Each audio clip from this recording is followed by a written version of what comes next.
بسم اللہ الرحمن الرحیم۔ السلام علیکم، آپ دیکھ رہے ہیں الف نیوز اور میں ہوں آپ کے ساتھ ماجد علی۔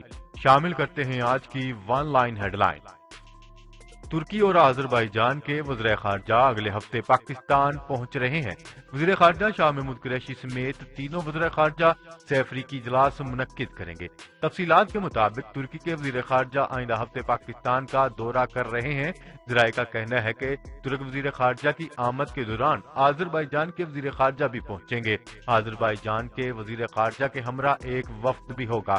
ذرائع کے مطابق دونوں وزراء خارجہ سہ افریقی وزراء خارجہ اجلاس کا انعقاد کریں گے۔ تفصیلات کے مطابق ترک وزیر خارجہ وزیر اعظم عمران خان اور دیگر اعلیٰ سیاسی شخصیات سے بھی ملاقات کریں گے۔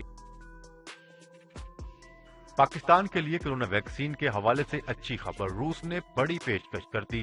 روس نے پاکستان کو کرونا ویکسین فراہم کرنے کی دوسری پیشکش کرتے ہوئے کرونا ویکسین رجسٹریشن کی تفصیلات مانگ لی اور کہا سپوتنک 5 کرونا ویکسین 91.4% مؤثر ہے۔ تفصیلات کے مطابق کرونا ویکسین کے حوالے سے اچھی خبروں کا سلسلہ جاری ہے۔ روس نے پاکستان کو کرونا ویکسین فراہم کرنے کی دوسری پیشکش کر دی۔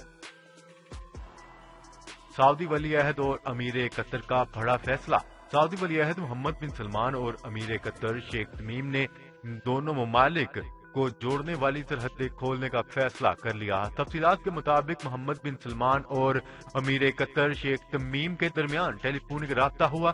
اس دوران امیر کویت کی تجویز پر سعودی عرب اور قطر کے درمیان سرحدیں کھولنے کا فیصلہ کر لیا گیا۔ رپورٹ کے مطابق بری، بحری اور فضائی سرحدیں کھولنے کے فیصلے پر عمل درآمد شروع ہو چکا ہے۔ ترکی کا قطر اور سعودی عرب میں سرحدیں کھولنے کے فیصلے کا خیر مقدم۔ ترکی نے قطر اور سعودی عرب میں زمینی، فضائی اور سمندری سرحدیں کھولنے کے فیصلے کا خیر مقدم کیا ہے۔ ترکی کی وزارت خارجہ نے اپنے ایک بیان میں کہا ہے کہ سرحدیں دوبارہ کھولنا خلیج میں تنازع کے حل کی جانب اہم قدم ہے۔ کویت اور دوسرے بین الاقوامی عناصر کی کوششیں قابل تعریف ہیں۔ ترک وزیر خارجہ نے کہا ہے کہ خود مختاری کے باہمی احترام کے بنیاد پر تنازع کے دیرپا حل تک پہنچا جائے گا۔ امید ہے قطری عوام کے خلاف دوسری پابندیاں بھی جلد اٹھا لی جائیں گی۔ سعودی عرب میں نئی سفری ہدایات جاری کر دی گئی۔ کنگ فہد پل پر سفر کرنے والے مسافروں کے لیے نئی سفری ہدایات جاری۔ غیر ملکی خبر رساں ادارے کی ایک رپورٹ کے مطابق سعودی عرب اور خلیج ملک بحرین کو جوڑنے والے کنگ فہد پل سے متعلق مسافروں کے لیے نئے قواعد و ضوابط طے کیے گئے ہیں۔ رپورٹ کے مطابق کنگ فہد سے بحرین جانے کے لیے نئے قواعد کے تحت 5 زمروں میں شامل مسافروں کو کورونا لیبارٹریز ٹیسٹ کی پابندی سے مستثنی قرار دیا گیا ہے۔ کویت میں تیل کے نئے ذخائر دریافت۔ کویت کے وزیر تیل و بجلی نے تیل کی نئی فیلڈ دریافت ہونے کا اعلان کیا ہے۔ اس کے ساتھ پرانی آئل فیلڈ میں بھی توسیع کا اعلان کیا گیا۔ کویتی میڈیا کے مطابق وزیر تیل و بجلی اور پانی نے کویت آئل کمپنی کے ذریعے ملک کے مختلف خطوں کی جراسک لیزر میں تیل کی 2 نئی فیلڈ کی دریافت کے انکشاف کے علاوہ فیلڈ کی ترقیاتی کارروائیوں کے حصے کے طور پر بڑی برکان فیلڈ کے شمالی حصے میں توسیع کا بھی اعلان کیا ہے۔ ڈرلنگ کے بعد پتہ چلا کہ اس فیلڈ کا رقبہ 70 مربع کلومیٹر تک پھیلا ہوا ہے، جس کی پیداواری صلاحیت روزانہ 1452 بیرل تیل کی ہے۔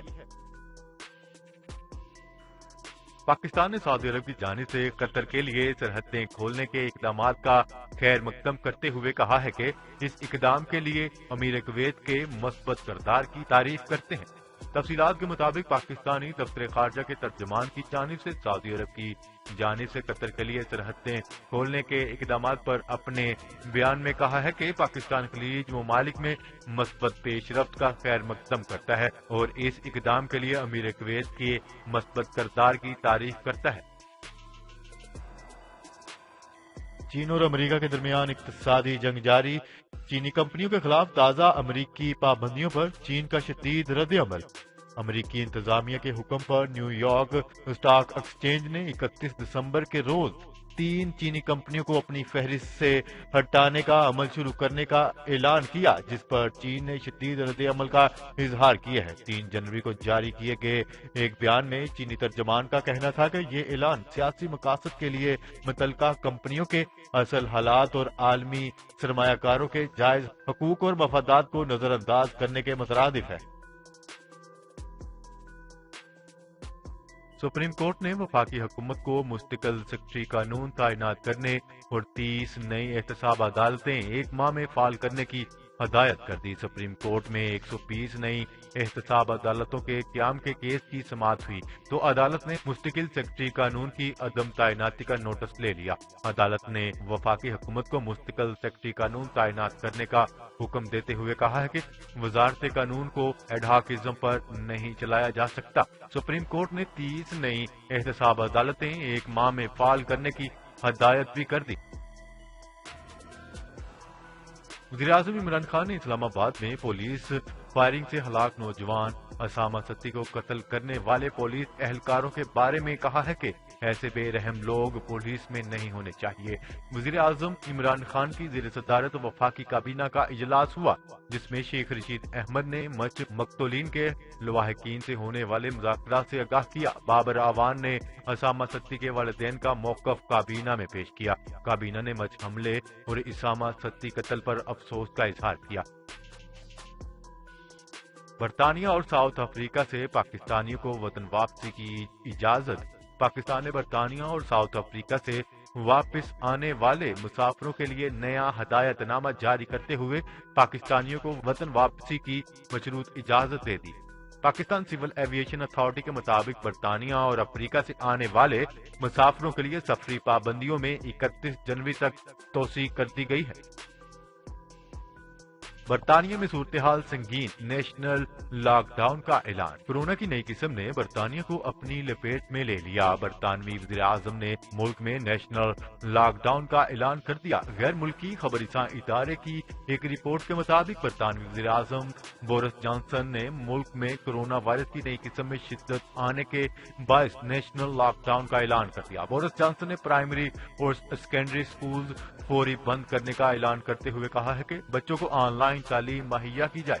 उन्होंने अवाम से अपील की है कि अवाम बिला जरूरत घरों से ना निकलें। कुवैत आने वाले तमाम मुसाफिरों के लिए बड़ी सहूलत का ऐलान। कुवैत में आने वाले तमाम मुसाफिरों को मुफ्त PCR टेस्ट की सहूलत दे दी गई। तमाम आने वाले मुसाफिरों के टेस्ट रियासत और वजारत सेहत के खर्च पर बिला मुआवजा होंगे। कराची में गैस का बहरान जारी, लाइनों से पानी आने लगा। शहर कायद में एक बार फिर गैस के बहरान में इजाफा देखने में आ रहा है। CNG स्टेशन को भी मुसलसल 3 रोज के लिए बंद कर दिया गया। मुल्क के दीगर शहरों की तरह कराची में भी इस साल मौसम सरमा में अपनी तारीख का बदतरीन गैस बहरान देखा जा रहा है। शहरों में सनतों के साथ साथ घरेलू सार्फिन को भी गैस के बदतरीन बहरान का सामना है। पाकिस्तान ने श्रीनगर में 3 कश्मीरी नौजवानों के कत्ल और नौजवानों की लाशें वर्षा के हवाले न करने की मजम्मत करते हुए कहा है कि भारतीय जुल्म की एक नई शक्ल है। तफसीलात के मुताबिक तर्जमान दफ्तर खारजा की जानिब से जारी बयान में कहा गया है कि भारत के हाथों शहीद कश्मीरियों की लाशें वर्षा के हवाले न करने की मजम्मत करते हैं। ऑस्ट्रेलिया में लॉकडाउन की मुद्दत में 1 हफ्ते की तोसी कर दी गई। ऑस्ट्रेलिया में हिज़्ब इख्तिलाफ ने फ्री स्टाइल मंसूबे को मुस्तरद कर दिया जिसकी वजह से मुल्क में लॉकडाउन को 1 हफ्ते तक बढ़ाया जा रहा है। लॉकडाउन 24 जनवरी तक जारी रहेगा। ताहम 18 जनवरी के बाद कोरोना टेस्ट रिपोर्ट मनफी आने पर बाहर निकलने की इजाजत होगी। अमेरिकी कांग्रेस ने पाकिस्तानी खवातीन के हक में बिल मंजूर कर लिया। अमेरिकी कांग्रेस ने मलाला यूसुफजई स्कॉलरशिप एक्ट मंजूर कर लिया। अमेरिकी सेनेट से बिल की मंजूरी के बाद पाकिस्तानी खवातीन के लिए स्कॉलरशिप की तादाद में इजाफा हो जाएगा। Army chief general Qamar Javed Bajwa से अमेरिकी नुमाइंदा खुसूसी ज़ल्मे खलीलजाद की अहम मुलाकात। पाक फौज के शोबा ISPR के मुताबिक अफगान मफामती अमल के एक नुमाइंदा खुसूसी ज़ल्मे खलीलजाद ने GHQ का दौरा किया जहां उन्होंने आर्मी चीफ से मुलाकात की। मुलाकात में अफगान अमन अमल पर तबादला ख्याल किया गया। मुलाकात में बाहमी दिलचस्पी के अमूर पर बातचीत की गई और खित्ते की सिक्योरिटी सूरत हाल पर भी गौर किया गया। जी तो नाजरीन, आज के लिए इतना ही। मजीद खबरें लेकर बहुत जल्द आपकी खिदमत में हाजिर होंगे। तब तक के लिए अपना ख्याल रखिएगा। अल्लाह निगहबान। पाकिस्तान जिंदाबाद। पाकिस्तान आर्मी पाइंदाबाद।